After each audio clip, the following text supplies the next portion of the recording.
Je ne sais pas comment vous vous sentez ce matin, mais en tout cas, pour ma part, j'ai un petit mot à dire, c'est waouh. Waouh, parce que je suis très content d'être parmi vous, mais aussi, il faut le dire, quelle période nous venons de vivre avec ce confinement. Quelle sacrée période. Et je ne sais pas si vous êtes un peu comme moi, mais généralement, lorsque je viens de chuter ou je viens d'être percuté par quelque chose, j'ai tendance un peu à vérifier si tout va bien. Mon bras, ça va, etc. Et c'est vrai que après cette période de Covid, on a eu toutes ces étapes de vérification si tout le monde allait bien, peut-être vos proches. Et les médias nous ont bombardés de statistiques pour mesurer les dégâts du Covid avec le nombre de morts, le nombre d'hospitalisés, le nombre de fermetures d'entreprises, le nombre de chômeurs et dans l'Église. Et dans l'Église, quels ont été les impacts de cette crise? Alors, il est difficile de mesurer la perte de foi. Peut-être que Fred, en tant que pasteur, est finalement peut-être le mieux informé sur la situation de l'Église parce qu'il a eu peut-être des entretiens pastoraux. Mais de manière individuelle,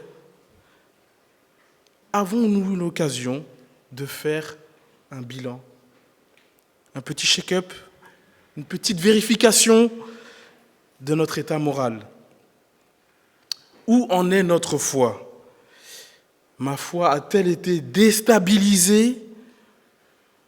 Ou plutôt ma relation à Dieu a-t-elle augmenté pendant le confinement? Eh bien, ce matin, nous allons parler augmentation. Nous allons parler augmentation. Non, ce n'est pas une augmentation de salaire, mais plutôt une augmentation de foi. Et ça, c'est mieux, normalement, vous dites Amen, par rapport au salaire. Mais on est bien d'accord, on ne dit pas toujours Amen par rapport à ça, surtout que cette période de confinement a pu peut-être nous révéler des petits soucis d'augmentation au niveau de la foi. Je ne sais pas si vous vous êtes rendu compte que c'était intéressant de veiller sur sa foi, surtout en période de crise. Alors, je me pose une question ce matin. Comment augmenter notre foi? Dit comme ça, on va dire que peut-être ai-je la formule magique, mais c'est faux. Ce n'est pas une publicité que je vous fais. Je vous propose de voir dans la parole de Dieu quelques enseignements qui vont pouvoir nous guider dans cette perspective d'augmenter notre foi. Alors, ce matin, nous allons voir 3 pensées bibliques qui vont nous guider. Premièrement, la croissance de la foi n'est pas un tabou. La croissance de la foi, deuxièmement, est un cheminement accessible et long. Et enfin, la croissance de la foi s'éprouve. La croissance de la foi s'éprouve. Alors, on va commencer par la première pensée. Oui, la croissance de la foi n'est pas un tabou. En tout cas, lorsqu'on lit la Bible. Parce que lorsqu'on observe les exhortations de Jésus à ses disciples, on peut constater qu'il est souvent sans détour et très, très ambitieux. Jésus n'est absolument pas complexé quand on parle de progression spirituelle. Il attend beaucoup de ses disciples. Il attend que leur foi s'illustre notamment dans leur comportement. Dans Luc 17, 3 et 4, nous lisons par exemple Jésus qui parle à ses disciples. Il dit: Prenez donc bien garde à vous-même. Si ton frère s'est rendu coupable d'une faute, reprends-le. S'il change d'attitude, pardonne-lui. Et même s'il se rend coupable à ton égard 7 fois au cours de la même journée et que 7 fois il vienne te trouver en disant qu'il change d'attitude, pardonne-lui. Avec Jésus, c'est toujours plus. Toujours plus. Je suis très fier de moi parce que j'ai appris cette expression il y a quelques temps, toujours plus. J'ai eu un petit stagiaire là qui m'a accompagné dans le travail et à chaque fois il dit: ah, j'y aime toujours plus. Je dis: c'est quoi toujours plus? Tu forces toujours, quoi. Ah, et Jésus, c'est vrai que c'est toujours plus avec lui. Jésus aime mettre des défis Et quand je vois cette ambition, ça me fait penser un petit peu, je ne sais pas si certains d'entre vous ont fait du sport collectif, du sport tout court, mais du sport collectif aussi, en club. Des fois, il y a toujours un coach qui va vouloir toujours plus. C'est-à-dire qu'il va nous faire des tours de terrain supplémentaires, des pompes supplémentaires, des punitions alors qu'on n'a rien fait, pour nous pousser au bout. À bout, pardon. Et au bout aussi. Et Jésus, en fait, il pousse ses disciples comme ça. Et je crois qu'il les pousse parce qu'il veut que ses disciples s'améliorent. Jésus n'a pas de tabou par rapport à la progression spirituelle. Et en plus de pousser ses disciples à la performance, il les incite à ne pas chercher leur propre intérêt lorsqu'ils agissent en tant que tels. Au verset 9 du chapitre 17, nous pouvons lire cette injonction de Jésus. Il dit, « Le maître doit-il une reconnaissance particulière à cet esclave parce qu'il a fait ce qui lui était commandé ? Bien sûr que non. Il en est de même pour vous. Quand vous aurez fait tout ce qui vous est commandé, dites, nous ne sommes que des serviteurs sans mérite particulier. Nous n'avons fait que notre devoir. » Toujours plus ce Jésus. C'est pas facile. Alors on peut se le dire 2 secondes avant de continuer. La barre est haute. Elle est très haute même. Et je crois que ce n'est pas une honte de vouloir l'atteindre, comme le suggère un autre enseignement de Jésus dans Matthieu 5, où il parle encore à ses disciples. Si vous ne saluez que vos frères, que faites-vous d'extraordinaire ? Les païens n'agissent-ils pas de même ? Votre Père céleste est parfait. Soyez donc parfaits comme lui. Soyez donc parfaits comme lui. Alors aujourd'hui, peut-être que dans nos églises, il y a un problème de culture où nous n'osons pas tout le temps verbaliser ou nous encourager à la perfection. C'est comme si un peu on aurait peur de gagner. En tant que supporter du PSG, je connais ce sentiment. Des fois, l'équipe, elle ne joue pas comme il faut, comme s'ils avaient peur de gagner. Mais gagnez, allez-y. Eh bien, je pense que nous aussi, nous pouvons faire preuve de foi de fausse modestie, ou peut-être nous avons peur de l'échec.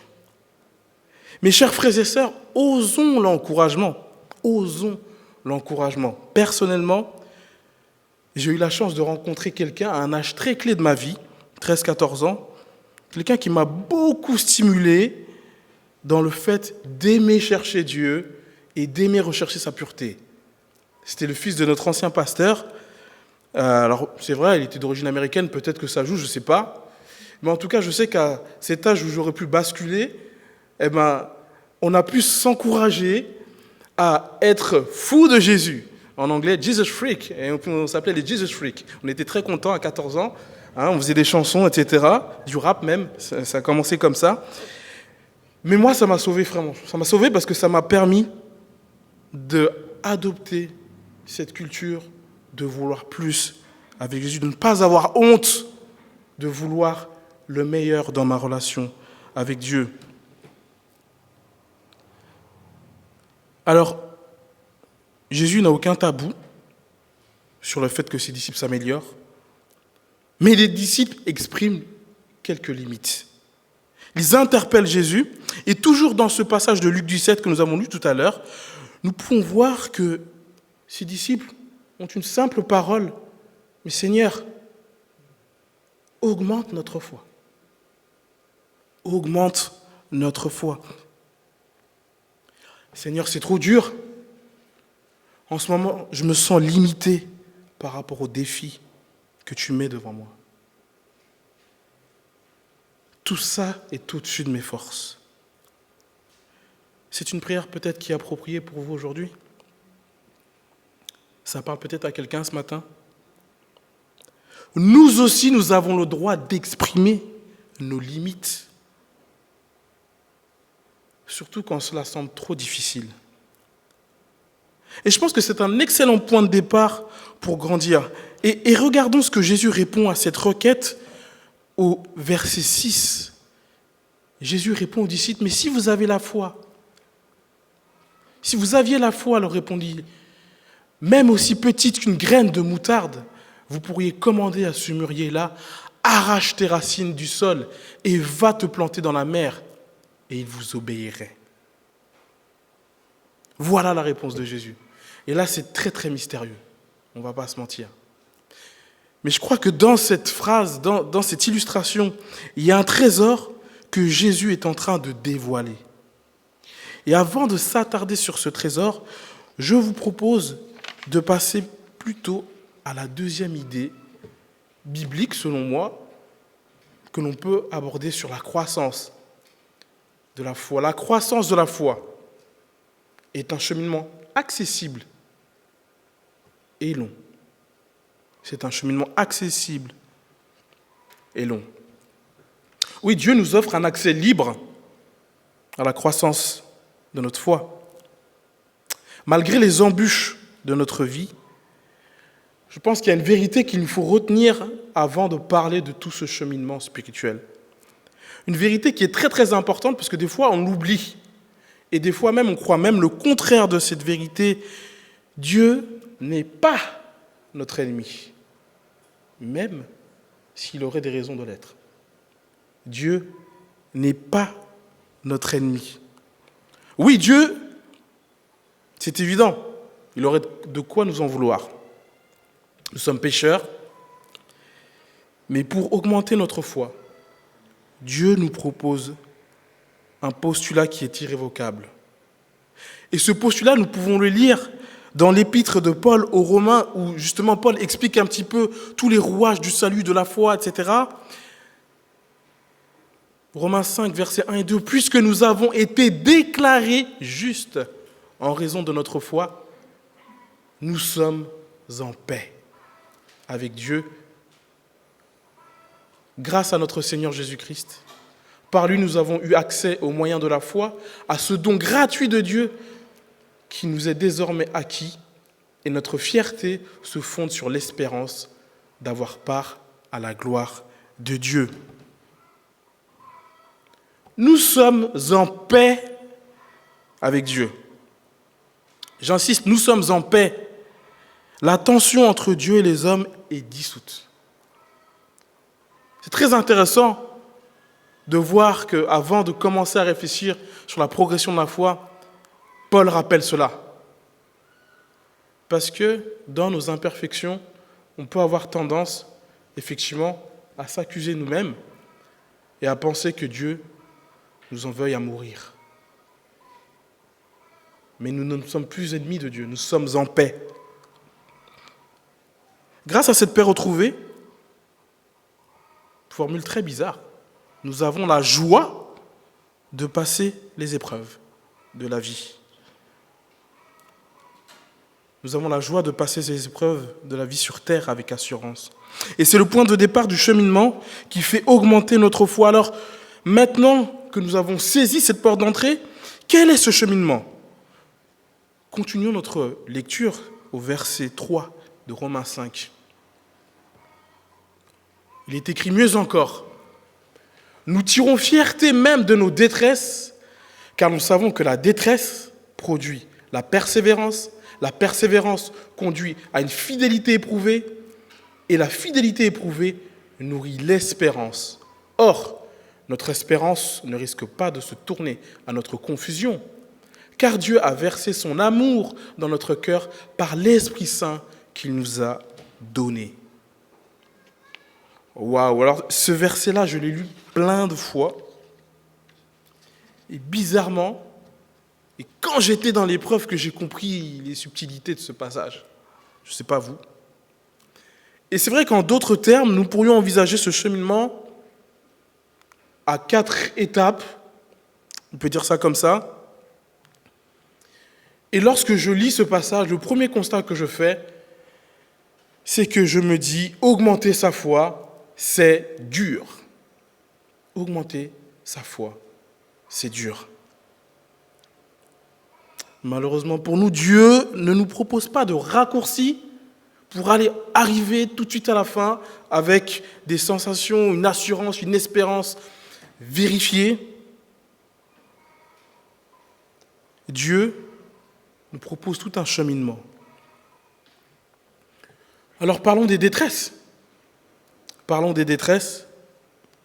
Vous l'avez constaté, les détresses sont un peu inévitables dans notre vie, mais je crois que les détresses, l'épreuve, est le terreau de notre foi. C'est le terrain le plus efficace pour la croissance d'une semence. Et c'est vrai que si on regarde un petit peu le végétal, bon, je ne suis pas expert en jardinage, etc., mais j'ai constaté que des fois on mettait de l'engrais, du compost pour faire en sorte que la terre soit fertile et qu'il y ait quelque chose qui pousse. Je ne sais pas si vous avez déjà été à côté d'engrais biologiques, de compost. Ce n'est pas très agréable, ce n'est pas très confortable, l'odeur, etc. Ça a un aspect, bon, pas tout à fait paisible. Et pourtant, c'est cet engrais-là qui va permettre à la graine de mûrir. Et Dieu nous connaît, et l'être humain est comme ça. C'est dans la souffrance que nous percevons le mieux son amour. Nous avons besoin de sentir pour comprendre et croire que Dieu nous aime.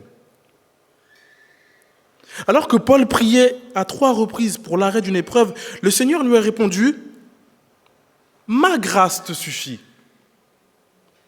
C'est dans la faiblesse que ma puissance se manifeste pleinement. » C'est pourquoi, dit Paul, je me vanterai plutôt de mes faiblesses afin que la puissance du Christ repose sur moi.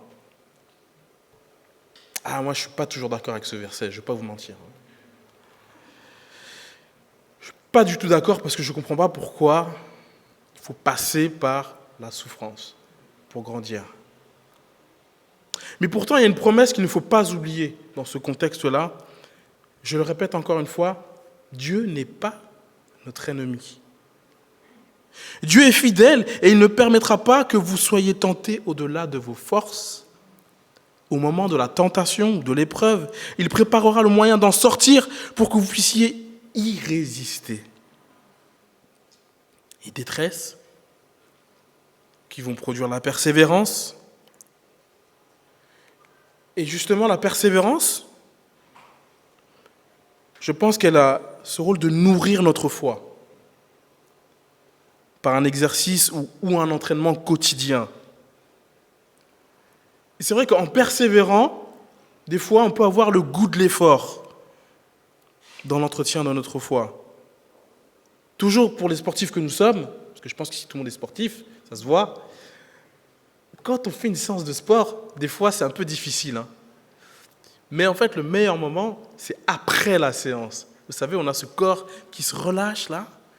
Quand on s'étire, quand on prend la douche, on est tout mou, là. Et c'est les endorphines qui viennent nous rafraîchir, nous dire « t'as bien travaillé aujourd'hui ». Et généralement, lorsqu'on fait plusieurs séances de sport comme ça, sur une semaine, les 2-3 premières séances, c'est difficile. Mais après, vous savez, à cause de cet état de relâchement, on a comme envie de revenir au sport, de revenir, de retrouver cette sensation de bien-être. Et je crois que la persévérance dans notre foi, elle produit un peu cet aspect-là. C'est-à-dire que la persévérance nous donne le goût à l'effort. Et dans la foi, on a des indicateurs, on a des séances qu'on peut mettre en place qui peuvent nous permettre de ressentir un mieux-être. Par exemple, quel est le temps que nous passons avec Dieu tous les jours? À l'écouter, ou mieux, à lui parler. Et je crois que cette idée de persévérance, elle nous dit que l'appétit vient en mangeant, les amis. Alors, quels sont les exercices pratiques que nous pourrions commencer à pratiquer? Répétition, désolé. Eh bien, à nous de nous poser cette question. En tout cas, ce qui est sûr, c'est qu'il y aura des résultats et des fruits à cela. Utiliser les outils qui existent, ça peut être pertinent pour enrichir notre relation. Nous lisons dans Luc 8, 15, dans la parabole du semeur, que la semence tombée sur la bonne terre, ce sont ceux qui, ayant écouté la parole, la retiennent dans un cœur honnête et bien disposé. il persévère et ainsi porte du fruit. Je trouve ça intéressant parce que là, on parlait des détresses, c'était pas tout à fait gai. Et finalement, la persévérance, qui peut être un mot très connoté dans notre société, on voit que dans la foi, elle peut commencer là dans le processus à nous faire bénéficier de fruits intéressants. Alors continuons, on ne va pas s'arrêter là. Que produit la persévérance? La persévérance amène une fidélité qui a été éprouvée. Alors c'est intéressant lorsqu'on commence un chantier de savoir où est-ce qu'on en est et de savoir s'arrêter pour faire un petit bilan. Et après un certain temps de travail dans l'augmentation de notre foi, je pense que nous pouvons évaluer des fois le chemin parcouru. Et ce qui se passe, c'est que, effectivement, lorsqu'on rentre dans ce chemin de persévérance, en faisant jour après jour une action vertueuse dans notre foi, lorsqu'on s'arrête, on peut constater des petites surprises, des bonnes surprises. Je prends pour exemple, ceux qui, pas comme moi, font une diète ou un petit régime. Il y a toujours le moment de la pesée. Et c'est vrai que lorsqu'on a ce travail assidu de sport, alimentation, nutrition, n'est-ce pas Marie? On se pèse, des fois on a des surprises et on constate que, tiens, notre persévérance, elle change un peu notre manière de nous percevoir, elle change un peu notre identité et finalement, nous avons aussi dans la foi ces temps. Nous voyons que notre attitude de persévérance spirituelle, elle nous requalifie en tant que personne fidèle. Parce qu'il y a une différence finalement entre ce temps où on commence petit à petit ces actes réguliers et peut-être ces quelques semaines où on voit le changement. Et des fois, ça peut nous donner même confiance à en faire davantage parce que, voilà, la personne un peu flemmarde que j'étais, grâce à la persévérance, elle devient fidèle. Et cette fidélité, elle est éprouvée. Dans Luc 16, 10, nous lisons, si quelqu'un est fidèle dans les petites choses, on peut aussi lui faire confiance pour ce qui est important. Mais celui qui n'est pas fidèle dans les petites choses ne l'est pas non plus pour ce qui est important. Et là, dans notre cheminement, vous voyez, on passe un peu de l'ombre à la lumière, puisque cette fidélité que nous constatons, que Dieu a produit en nous, elle peut maintenant nous amener à considérer un mieux-être, que la Bible appelle espérance. L'espérance, c'est l'indicateur de bien-être de notre foi. L'espérance, vous savez, c'est à ce moment-là que l'espérance arrive en nous et on est surpris d'être joyeux ou d'être en paix alors que rien n'a changé. Alors que rien n'a changé. Et c'est vrai que l'espérance, c'est cette petite voix qui nous assure finalement que rien n'est jamais perdu. Et je crois que ça va beaucoup plus loin qu'un joyeux fatalisme naïf. Vous savez, on se dit les chrétiens, ils sont un peu immatures, ils confient tout à Dieu. Non, ça va beaucoup plus loin que ça. Et dans Romains 12, verset 12, nous lisons cette exhortation qui est courte et forte. Soyez joyeux à cause de votre espérance. Soyez patients dans la détresse, priez avec fidélité. Et les amis, l'espérance donnée par Dieu n'est pas un cadeau empoisonné.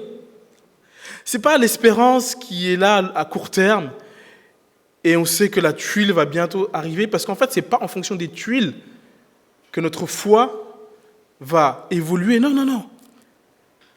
C'est en fonction de la confiance en Dieu.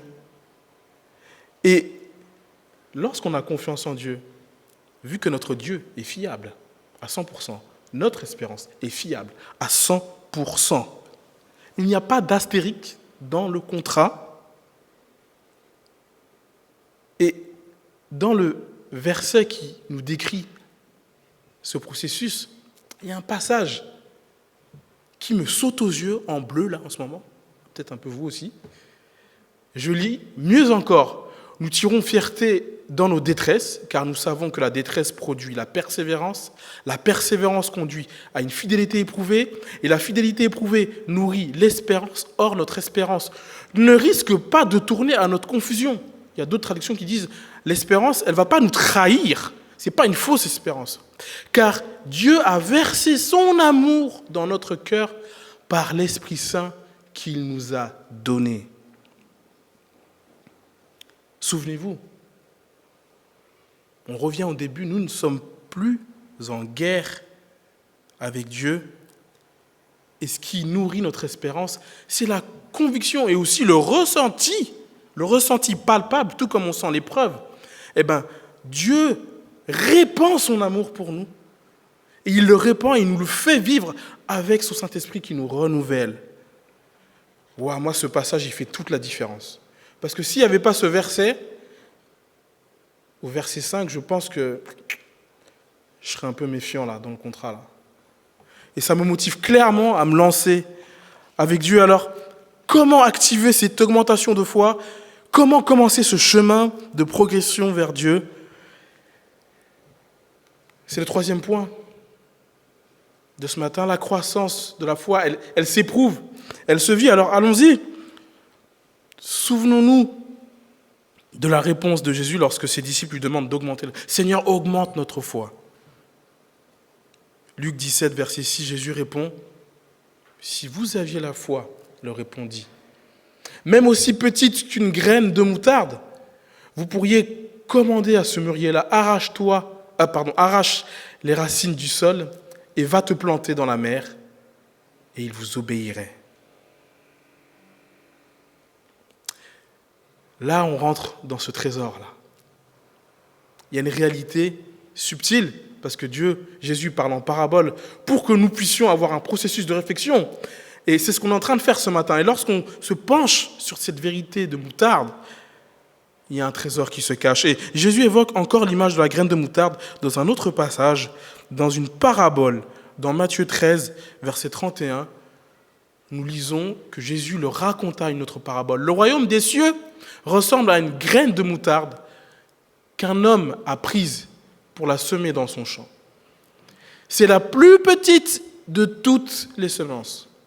Mais quand elle a poussé, elle dépasse les autres plantes du potager et devient un arbuste, si bien que les oiseaux du ciel viennent nicher dans ses branches. Voilà, là, on arrive dans le vif du sujet. Là, c'est très, très intéressant. Parce que Jésus introduit un processus qui révèle une vérité du royaume de Dieu. Et vous avez remarqué, nous ne sommes pas encore dans le royaume de Dieu. C'est pour ça que cette phrase elle peut nous paraître très énigmatique. Mais ce qui est très intéressant, c'est que quand Jésus partage cette réalité et que nous avons la chance, le privilège de l'expérimenter, je crois que dans cette vérité de grain de moutarde, il y a comme un transfert caché entre le ciel et la terre. Alors, je me suis permis de voir un peu ce que c'était, cette histoire de grain de moutarde, avec cet arbuste, etc. Et je vois qu'il y a un rapport de taille qui est très considérable. Alors, j'ai mis une petite pièce d'1 euro pour que vous puissiez voir la taille d'un grain de moutarde. Et finalement, à droite, cet arbuste qui pousse, avec un petit monsieur qui se balade, comme ça vous voyez la taille à peu près. Et si on compare la taille de ce grain de moutarde avec cet arbuste, on voit qu'il y a un changement qui part du petit jusqu'au grand. Avec un facteur temps, n'est-ce pas? Mais il y a un changement qui part du petit et qui arrive jusqu'au grand, voire même au très grand. Et je crois qu'avec Dieu, dans des enjeux de notre vie où sa gloire peut être révélée, il y a une réalité qui permet de convertir du tout petit en très grand. Un petit geste aujourd'hui peut amener de très bonnes et de très grandes conséquences pour plus tard. Mes amis, je ne prêche pas l'évangile de la prospérité, ce n'est pas ça mon propos. Je prêche l'évangile qui nous parle de l'amour de Dieu, capable de renverser des situations qui ne sont pas forcément matérielles, mais qui parlent de nous donner cette paix que Dieu promet. Quel encouragement! Quel encouragement! Alors si l'on parle d'activer cette foi, aujourd'hui, dans nos vies, nous avons sûrement des défis à relever. Nous avons peut-être des montagnes à franchir dans notre actualité. Et, allez, je vous propose de faire un exercice de visualisation.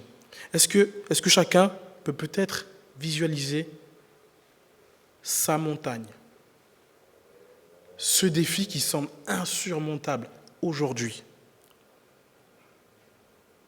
Chers amis, Dieu peut agir. Il peut agir, même si cela te semble insurmontable. Dieu peut te donner cette espérance comme source de bien-être sur terre. Dieu peut te donner la paix, car il n'est pas ton ennemi. C'est le diable, notre ennemi, qui veut nous faire croire que Dieu est notre ennemi. Mais Dieu n'est pas notre ennemi. Car toute montagne concourt au bien de ceux qui aiment Dieu. Alors restons dans la visualisation. Passons à l'exercice pratique. Si vous visualisez votre montagne, là, votre épreuve du jour, de l'année, de la décennie, je ne sais pas, est-ce qu'on peut maintenant visualiser la petite graine que nous pouvons semer aujourd'hui? Quelle est cette petite graine, petite, que tu penses insignifiante aujourd'hui? Quelle est cette graine que tu peux semer et mettre en terre dès aujourd'hui?